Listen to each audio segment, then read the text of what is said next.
Sen gelenden ben senle başkalaştım.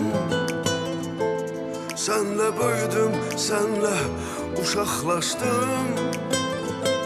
Senin sevgini yaşayandan sonra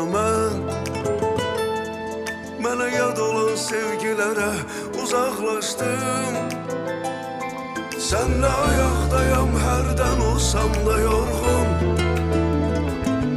Sen varsansa mən görünmərəm solğun. Oğlum, hayatımda yaşadığım en ülvi duyğum.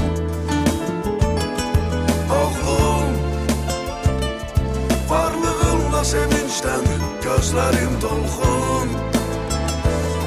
Oğlum,